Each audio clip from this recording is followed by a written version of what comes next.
Assalamualaikum warahmatullahi wabarakatuh. Kalau komplain dan kemudian mengakui nazirnya, nah itu nama nazir menjadi masalah. Itu akan di blacklist oleh Wakif A. Nah, inilah keunggulannya blockchain. Kita mungkin sudah pernah mendengar blockchain, ya. Tapi sebetulnya apa sih blockchain? Blockchain ini adalah sebenarnya teknologi yang kemudian membackup proses Bitcoin. Bitcoin ini adalah cryptocurrency, ya. Saya coba jelaskan ini dulu supaya kita punya gambaran.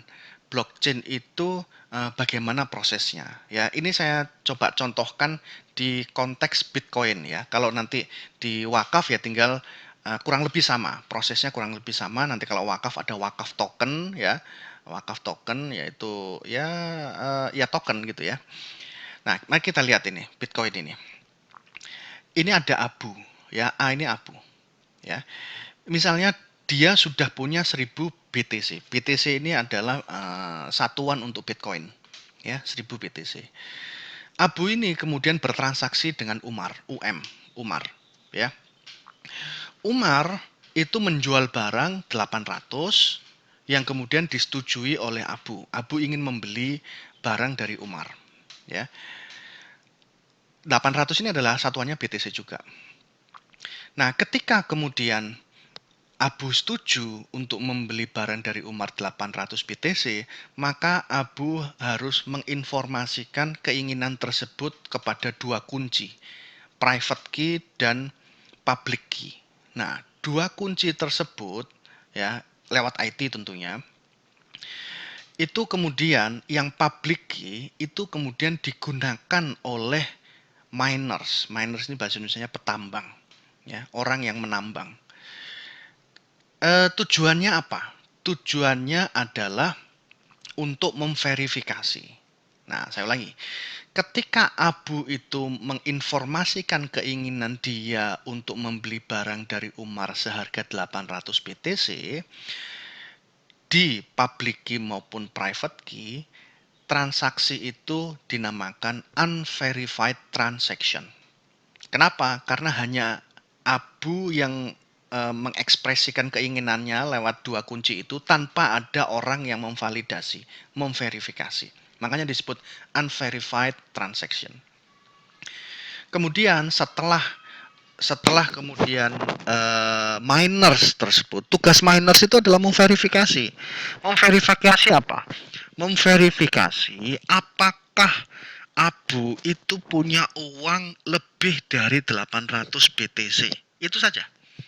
Jadi yang diverifikasi oleh miners itu adalah apakah Abu itu punya uang di atas 800. Nah, miners kemudian ngecek lewat IT, tidak manual tentunya ya, ada program tertentu gitu ya.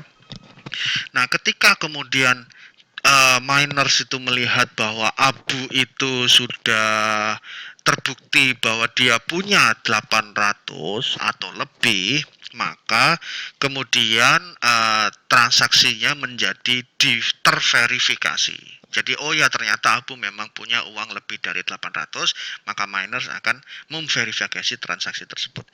Nah, ketika sudah terverifikasi, maka uang 800 BTC itu akan pindah dari Abu kepada Umar.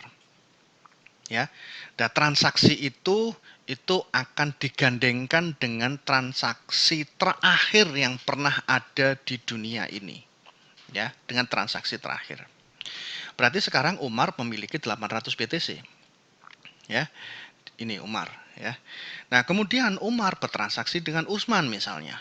Ya, Utsman ini menjual barang seharga 600 BTC dan disetujui oleh Umar. Ketika Umar setuju dan kemudian menginformasikan kepada public key dan private key-nya, maka itulah yang kemudian disebut sebagai unverified transaction. Ya, ketika unverified transaction itu butuh diverifikasi oleh siapa? Oleh miners.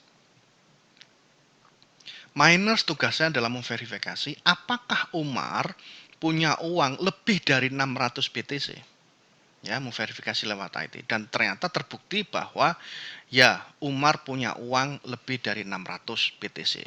Kemudian transaksinya dirubah menjadi terverifikasi. ya. Ketika terverifikasi tersebut, maka transaksi tersebut akan digabungkan dengan transaksi terakhir yang pernah ada di dunia. Misalnya transaksi terakhirnya itu adalah transaksi antara Abu dengan Umar, ya. Berarti ini digabungkan di sini, ya.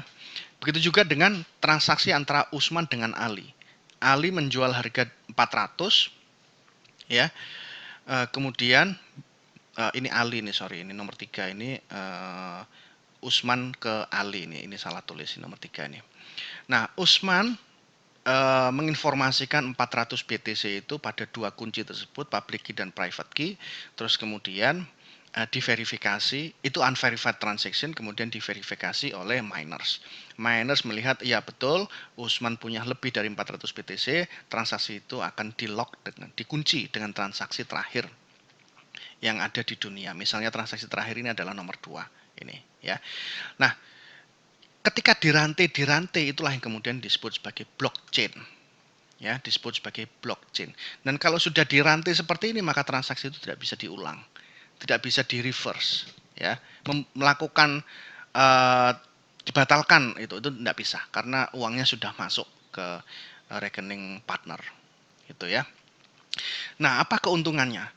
Keuntungannya adalah, ini ada banyak keuntungannya. Sementara ini dua dulu. Keuntungannya adalah pertama, transparan, distributed ledger, ya. Apa maksudnya transparan di sini?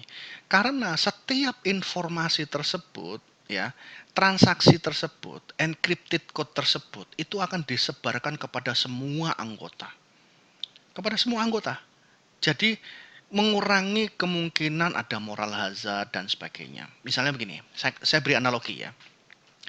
Katakan misalnya kita ini ada 100 orang. 100 orang misalnya taruhlah main kartu misalnya. Kartu, kemudian 100 orang tuh main barengan dalam satu permainan, ya. Kemudian kita main terus, ya. Kita main sampai beberapa game, ya. Beberapa game. Banyak, bukan beberapa, tapi ratusan bahkan ribuan game. Ya, ini saya beri contoh yang ekstrim, ya. Ada 100 pemain dan kita main remi misalnya itu sampai ribuan. Kita harus mencatat game pertama siapa yang menang, orang ini. Game kedua siapa yang menang, orang ini. Game ketiga dan seterusnya sampai ribuan. Tapi dicatat oleh satu orang. Yang mencatat hanya satu orang. Katakan permainannya itu 1000 game yang dimainkan oleh 100 orang. Berarti akan ada 1000 pemenang, ya. 1000 game berarti ada 1000 pemenang dalam 100 orang itu. Pertanyaannya adalah kemungkinan terjadi kesalahan pencatatan oleh satu orang itu mungkin atau tidak? Mungkin, sangat besar kemungkinannya. Kenapa? Yang catat cuma satu orang, ya. Tapi bayangkan kalau yang mencatat setiap game itu adalah 100 orang dalam permainan tersebut. 100 orang. Jadi game pertama siapa yang menang? Oh, si A. Maka 100 orang itu akan mencatat bahwa si A yang menang. Game kedua siapa yang menang? Oh, si B. 100 orang itu akan mencatat si B yang menang. Nah, otomatis ketika semua mencatat, maka kemungkinan ada kesalahan itu akan sangat kecil. Atau dengan kata lain, transparansinya akan sangat tinggi. Itulah blockchain.